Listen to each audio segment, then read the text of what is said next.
Hi hello friends, welcome back to YouTube channel. నేనైతే మీ షేక్ అయితే రేష్మాని. ఇప్పుడు ఎంతో టేస్టీగా ఎంతో వెరైటీగా మనకైతే వెరైటీ స్టైల్లో మనమైతే ఇడ్లీ పిండితో అయితే ఈ స్వీట్ రెసిపీ అయితే ప్రిపేర్ అయితే చేసేసుకున్నాము.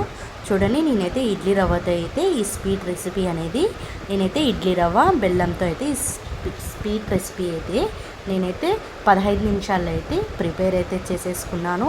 ఇదైతే ఎంతో టేస్టీగా ఎంతో జ్యూసీగా అనేది ఈ స్వీట్ రెసిపీ అయితే వెరైటీ స్టైల్లో ఉంటుంది.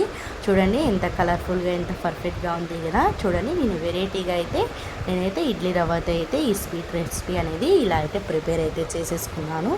మరెందుకు ఆలస్యం, ఈ వీడియో అయితే మనమైతే ఇప్పుడైతే చూసేసుకున్నాము. చూడండి, నేనైతే ఇలా చిన్న పీసెస్ మాదిరి అయితే కట్ చేసేసుకున్నాను. చూడండి ఎంత జ్యూసీగా ఉంది కదా. మరెందుకు ఆలస్యం, ఈ వీడియోతో మనమైతే ప్రిపేర్ అయితే చేసేసుకున్నాం. చూడండి, ఒక ప్యాన్ అయితే పెట్టేసుకొని ఒక కప్పు వరకు అయితే నేనైతే ఇలా అయితే బెల్లం అయితే ఇందులోకైతే వేసేసుకుంటున్నాను, కచ్చాపచ్చగా దంచుకొని. చూడండి, ఇలా ఒక కప్ వరకు అయితే బెల్లం అయితే తీసేసుకొని ఒక కప్పు బెల్లానికి 2 కప్పుల వరకు అయితే నేనైతే ఇందులోకైతే వాటర్ అయితే ఇలా అయితే వేసేసుకుంటున్నాను. ఇదైతే పాకం అయితే రావాల్సిన అవసరం అయితే లేదు. నార్మల్గా బెల్లం ఒకటి కరిగితే చాలు.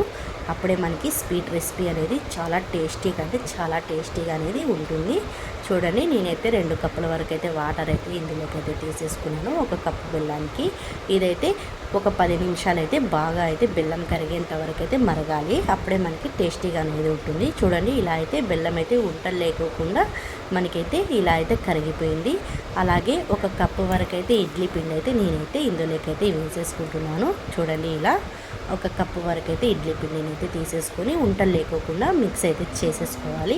చూడండి, అలాగే కాంచి చల్లార్చిన పాలైతే ఒక కప్ వరకు అయితే ఇందులోకైతే వేసేసుకొని పొయ్యి ఎప్పుడైతే హై ఫ్లేమ్లో పెట్టేసుకొని ఇలా అయితే ఉంటలు లేకోకుండా మనమైతే దగ్గరికి పడే వరకు అయితే ఇలా అయితే ప్రిపేర్ అయితే చేసేసుకోవాలి. చూడండి, ఇలా అయితే ఉంటలు లేకోకుండా మనమైతే పొయ్యి అయితే హై ఫ్లేమ్లో పెట్టుకొని ఇలా మొత్తాన్ని అయితే చిక్కపడే మాదిరి మనమైతే ప్రిపేర్ అయితే చేసేసుకోవాలి. అప్పుడే మనకి ఎంతో టేస్టీగా ఉంటుంది. చూడండి, నేనైతే ముందుగా అయితే పచ్చి కొబ్బరి తురుము అయితే ఇందులోకైతే వేసేసుకుంటున్నాను.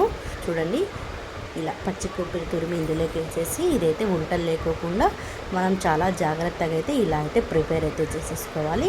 చూడండి, మధ్యలో అయితే గీ అయితే యాడ్ అయితే చేసేసుకొని మనము ఇదైతే ప్యాన్కి అంటుకోకుండా మనమైతే ఇప్పుడైతే పొయ్యి అయితే స్లిమ్లో పెట్టుకొని ఇలా అయితే మొత్తాన్ని అయితే దగ్గర అయితే చేసేసుకోవాలి. ఇలాగా చూడండి, ఇదైతే 15 మినిట్స్లో అయితే ఇలా అయితే చూడండి ఇలా గట్టిగా పడిపోతుంది. ఇలా అయితే మధ్యలో అయితే గీ అయితే యాడ్ అయితే చేసేసుకొని చూడండి ఇలా ప్యాన్కి అంటుకోకుండా ఇలా అయితే మనమైతే దగ్గరికి అయితే చేసేసుకోవాలి. చూడండి, పొయ్యి అయితే హై ఫ్లేమ్లో పెట్టుకుంటే మాడిపోయే అవకాశం అయితే ఉంది. ఎప్పుడు స్టవ్ స్లిమ్లో పెట్టుకొని మనమైతే ఇలా అయితే ప్రిపేర్ అయితే చేసేసుకోవాలి.